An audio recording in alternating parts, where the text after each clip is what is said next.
Hey guys, and welcome back to Mellyns. So today I'm going to be doing my 5 best, 5 worst eyeshadow palettes.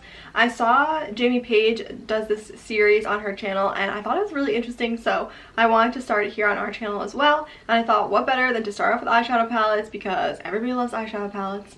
So today I'm going to be talking about 5 of my favorites and 5 of the palettes that didn't really work out for me, whether it was shade range or formula or there's a whole bunch of different reasons. So we're just going to dive right in.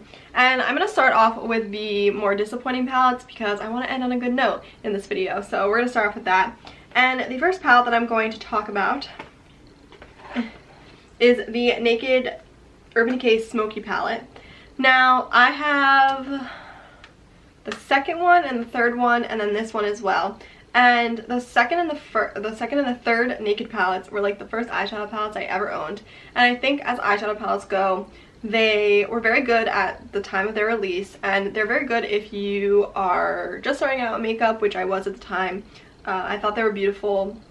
They are still beautiful, they're just not palettes I reach for that much anymore. But this palette, this was a little different. I bought this because the Naked palettes were just all the rage, but honestly I'm not someone who wears a lot of smoky tones or cool toned eyeshadows. So as you can see, this palette has hardly been touched, and I think this is mostly in my worst 5 category, or least 5 category, is because the tones were just not something that I really was interested in, and I really only bought this because when it was released I was like, oh my god, I have to have it, you know how that goes. So yes, I'm a little disappointed in myself that I spent like $54 on this palette and hardly used it, but I will say it's one redeeming quality is that this highlight shade right here is absolutely gorgeous. As you can see, I've hit pan in it. I used it to death when I was in college. This was like the only eyeshadow I would put on my eyes when we were going out. So that is the only redeeming quality. I wish that they would make this eyeshadow in a single Urban Decay. If by some miracle you're watching this video, please do something about that. But yeah, I just think this palette was really hard to work with. There aren't a lot of like transition shades or really anything. It's just a lot of like very dark, deep tones, which is not something that I'm into. So that's why I had to put this in my worst of 5, unfortunately. But I'm sure if you are someone who likes cool toned, deep shades, this is probably perfect for you. But for me, it just wasn't the right palette for me, and I wish I had noticed that before I purchased it. But yeah, so that was my first worst palette, I guess.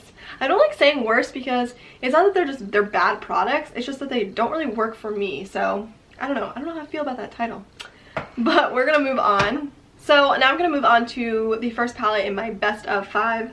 I was gonna do all the worst ones first, but let's mix it up a little bit. So the first palette that I'm gonna talk about is the NARS Narcissist Loaded palette. This has a lot of, I can't open it, warm neutral shades. I think the shades are beautiful. This is exactly what I reach for when I reach for a palette. Like this is me in a palette. This just speaks to me. The transition shades are beautiful. This shade right here is one of my favorites. The only shade that I can honestly say I've never used is this one right here. I'm not a huge fan of like black eyeshadows, and so I hardly ever use them in palettes, but the mattes are beautiful. These like satiny shimmers are really nice. I think NARS has some of the best formula eyeshadows. They are some of my all-time favorites, from these palettes to the little duos to the single shadows. I think they're amazing. They're incredible. I absolutely love them. But I do think if you're into warm eyeshadows, this is definitely a warmer palette, but not something that you see in every other warm palette. I feel like this is very different because of the I feel like because of the formula, they just perform a little bit different. They have a lot of like taupey shimmery shades like these two right here. And when I first saw the palette and I first like saw them, I was like, oh, like those look really similar, like I don't know. But then when I swatched them, let's swatch them, I was blown away. They are so beautiful. And I think a lot of times, like when you see a warm shadow palette, they go with a lot of like peachy or red toned eyeshadows. So I was happy to see that NARS went with more taupey shades, but still they're beautiful. They perform amazingly, and I just think it's a very interesting take on like a warm tone eyeshadow palette. So this is one of my most used palettes since I bought it, which was, God, I don't even know. I bought it like when it first like kind of came out. But since then, it's been sitting in my most used section of my makeup. So I've really been loving this. It's amazing. I love NARS. They're my favorite brand. Moving on. So then another palette that, there's like black eyeshadow all over this. Another palette that didn't really work out for me is the Too Faced Sweet Peach palette. Now, first of all, I do love the way it smells. And there are some standout shades to me that I think are really amazing. Like this green shade down here I think is beautiful. This shade up here I really like, and this shade as well. But to buy an entire palette for 3 shades is kind of ridiculous. I just felt that this corner over here was just so blah. Like these 4 shades, like they could have done something so amazing in this palette.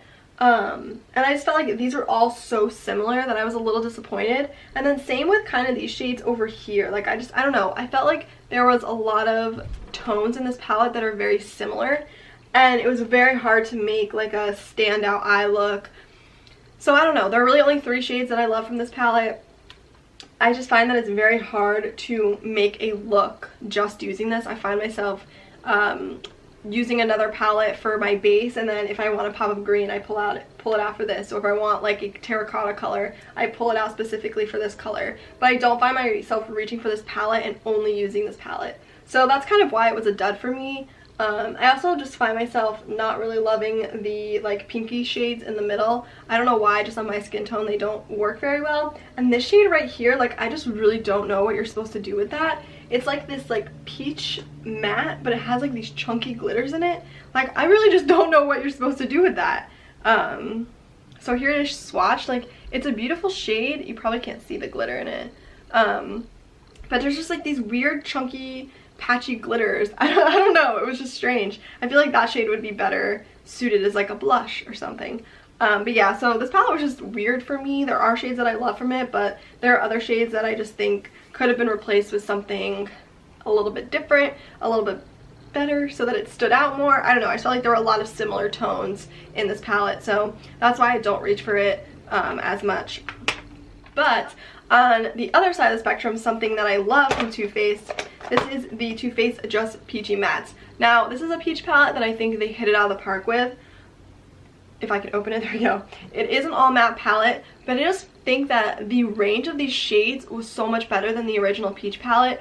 You do have some lighter tones, you have some very peachy tones, you have some purpley tones, you have some very neutral browns for transitions, you have a bright pop of color, pink, you have this deep tone to kind of deepen up an eye look. I just felt like this was more universal, but still you could make a cohesive look out of it. I felt like these colors just complemented each other better than, let me reach for this one, than these colors did. I don't know, what do you guys think? You can definitely tell that there are very similar tones in here. I just feel like this one is a little bit more successful with the whole peach trend. And even though there are less eyeshadows in this one, I find myself being able to create more looks. Sorry, I'm trying not to blind you. I find myself being able to create more looks with this palette than with this one. I don't know.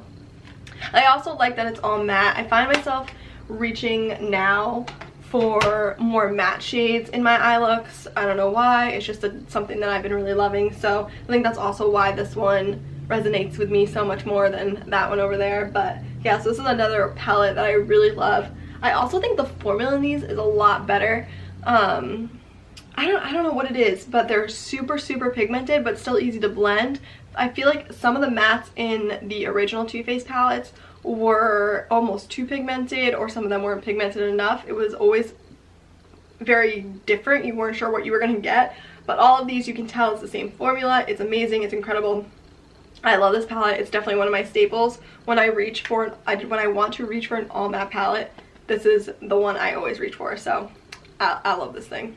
So another palette that I just don't find myself reaching for is, this is going to surprise a lot of people, the Morphe. This is the 35R. So this was my first Morphe palette that I ever purchased. And when I first got it, I used it a decent amount. I used to use it a lot when like my friends would ask me to do their makeup. But more and more I'm just finding that half of these shades are the same. Like they're just so similar that I find myself like not really reaching for it, because I don't know, it just doesn't inspire me anymore. I feel like if I can hold it. These 3 shades are very similar. These 2 shades are super similar. These shades are really, really similar. A lot of the glitter shades, like these 4, 5, are all super similar. And when they swatch them, it's just, I don't know, it's just, they're not different enough for me to go, oh my god, let me pull out that Morphe palette and see what I can create with it. I feel like a lot of the tones were too similar, and I don't find myself reaching for this palette. There are Morphe palettes that I love so much more than this. The formula is very good, don't get me wrong. The formula has nothing to do why I don't enjoy this palette. It really is just the shade range in this palette just wasn't, it didn't blow me out of the park. I don't think that there are enough different shades in this palette for me to go, oh my gosh, yes, let me use it. On the other hand, I have the Jaclyn Hill palette, and what is that? The little, there's like, let me grab it. I have this palette, and this is a palette that they're all very neutral, but they have a lot of different shade ranges. So you have like your cool tone browns, and then you have some warmer tones, and even in the shimmer shades, like you have cool tones, you have warm tones. I just feel like even though there's less shadow in this palette, you get a better color range than in this one. So really that's what it came down to for me. I actually think I'm going to keep this in my collection and pass this along to a friend, just because I don't really get a lot of use out of it. But yeah, so that was the reason why this baby was in the worst section. I still love Morphe. I still love their brushes. There are other eyeshadow palettes obviously that I love. This one just was a dud for me, so what are you gonna do?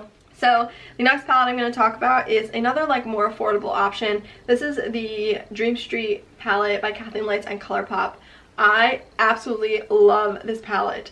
I think she did such an amazing job creating this. I love that there are some pops of color in here, but still pops of color that like you could use for every day. I'm not someone who is comfortable with using a lot of color in my eye looks, but I still find myself reaching for these reds and these blues. And I like that she provided like 2 very nice transition shades. There's like a nice deep brown. It's kind of like a maroony brown, and then you have all of these like very beautiful shimmer shades. I think these palettes in general are just, for the price that you pay, like they're just so amazing. The formula is incredible. They're pigmented, but they're not hard to blend. Like there are some eyeshadows that are way too pigmented. They're too hard to use, and I can't be bothered. But these are a good balance between being really pigmented but still easy to use, which I really like. I don't know, this palette just really speaks to me. I never thought I was someone who enjoyed color on the eyes, but after using this palette, I definitely, it's kind of allowed me to come out of my comfort zone a little bit, so I really enjoy this. All of the ColourPop palettes are really great. This is just my favorite at the moment because I love Kathleen and I think the colors are really great. But yeah, so that's another one of my fave palettes. So then another palette that didn't work for me, and this is not going to be a surprise to anyone, this is the Anastasia Beverly Hills Subculture palette.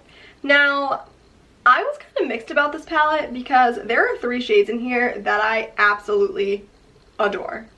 Absolutely love. I think they are incredible. Or 4 shades. I think they are amazing.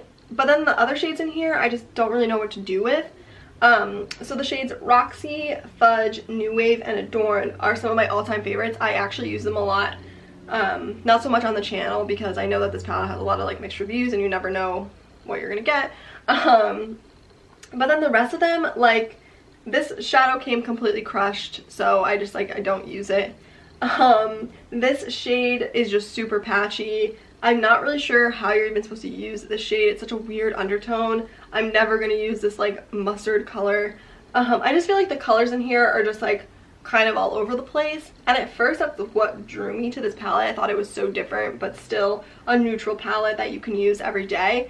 But actually swatching them and using them, it's actually really, really difficult to create, I think, at least for me, a cohesive look. So other than these 4 shades, like I really don't use any of the rest of them. And I think the biggest disappointment at all was the shade Cube. It's like this iridescent-y, I don't even know, but it just looks so weird on the skin. Like it looks like iridescent, but then when you put it on the skin, like it almost looks gray. I don't really know.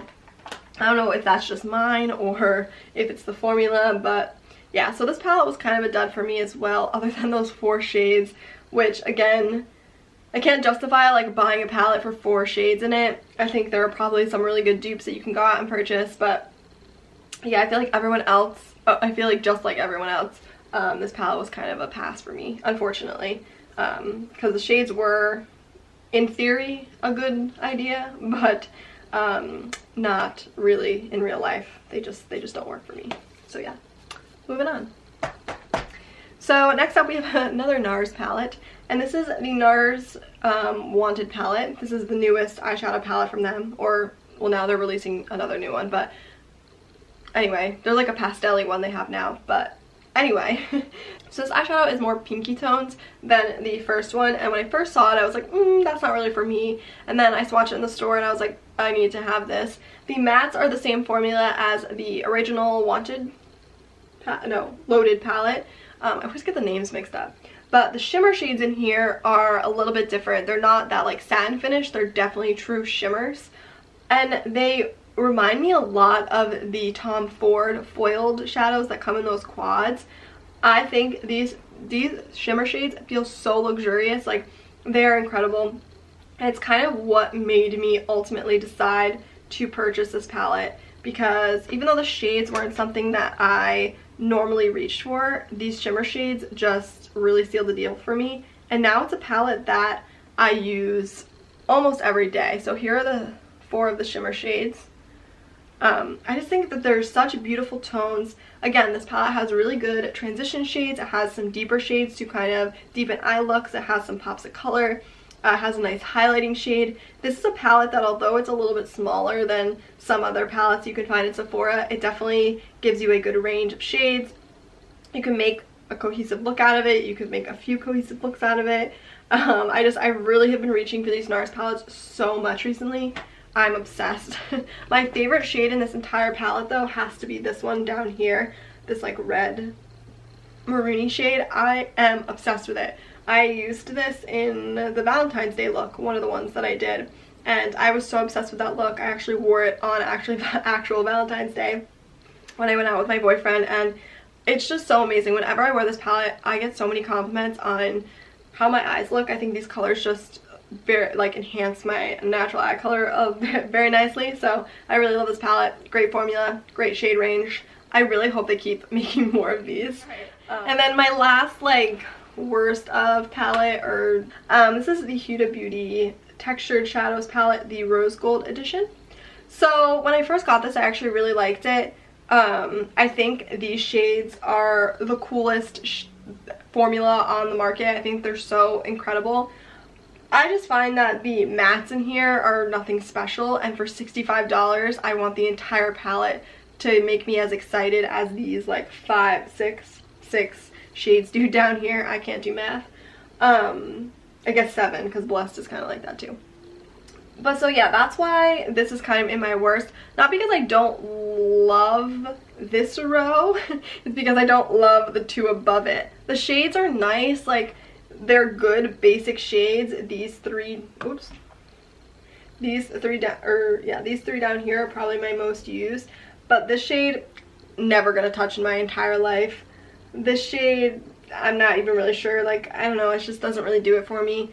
I'm never gonna use a black, so I just feel like the matte shades could have been a little bit better. They're just like very basic, I don't know. So for $65 I wanted something a little bit more. I didn't want to spend $65 on just 6 glitter shades, but the glitter shades are really amazing, so I'm really torn about this palette. And now that I have my NARS, this palette right here, I find that I don't reach for these glitter shades anymore.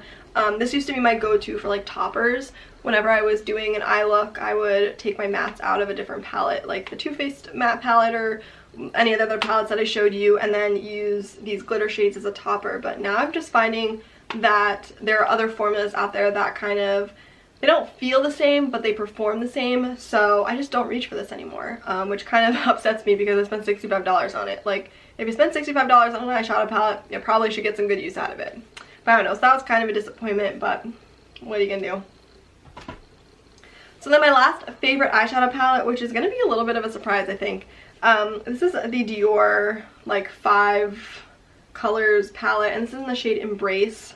So this is what this looks like, and when you first look at it, you're probably thinking, really? Those are like really muted tones, really. But they're so beautiful and they blend on the eyes so nicely. So what I like to do is I like to mix the center shade and this peachy shade and run that in my crease. And then I take this like taupey maroony brown shade and put it all over my lid. And it's just so beautiful. It's such a beautiful combination of shadows. I don't know what it is, I don't know, it's a really beautiful, it creates this like very beautiful like cohesive just look. You can't even see that like light brown shade really, my lights are washing it out. But I just find the formula is really nice and they blend so easily. They're so creamy. I don't know, I've been really enjoying this. And then I like to top it with my Dior cream eyeshadow in Meteor. But I got these products for Christmas and ever since then I've been using them a ton. I think the formula is really nice. It better be because it's like $60 for this little palette. But this is definitely probably the most expensive eyeshadow palette I own based off of number of pans, number of eyeshadows. But it's one of my favorites and it's one of my most used in the last 3 months since I got it. So I had to mention it. I think if your budget allows, I would definitely check these out. They have a ton of different shade ranges and they're just really beautiful. So yes, that was my 5 best, 5 worst eyeshadow palettes. I hope you guys enjoyed this video. Let me know what your 5 best eyeshadow palettes are or 5 worst in the comments below. I would love to hear your thoughts. And let me know what you feel about and let me know how you feel about this series and what product you'd like to see next. I was thinking primers, but I don't know. I'll leave it open to you guys. So thank you for joining me today. Don't forget to hit that subscribe button and give this video a thumbs up. And I will see you in Wednesday's video. Bye guys.